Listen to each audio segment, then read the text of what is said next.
আসসালামু আলাইকুম। আজকে দেখাচ্ছি লাউ শাক ভাজি বা রান্না। আমরা পেঁয়াজ, কাঁচামরিচ এ দিয়ে কড়াইয়ের মধ্যে লাউ শাক এভাবে কেটে রেখেছি। ভালো করে ধুয়ে আমরা কড়াইতে দিয়ে দিয়েছি।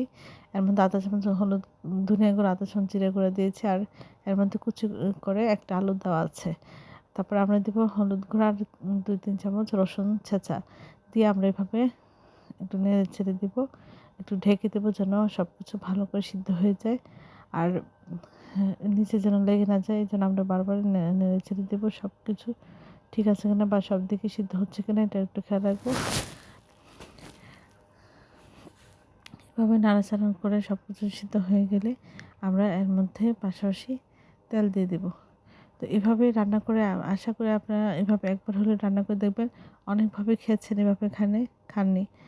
এখন আমরা তেলের মধ্যে পেঁয়াজ দিয়েছি, দিয়ে পেঁয়াজটা একটু লাল লাল হলে আমরা এর মধ্যে রসুন দিব, দিয়ে ৩-৪ চামচ রসুন ছেঁচা দিয়ে এর মধ্যে আমরা নেড়ে ছেড়ে একটু বাদামি রঙের করে ভেজে নেব।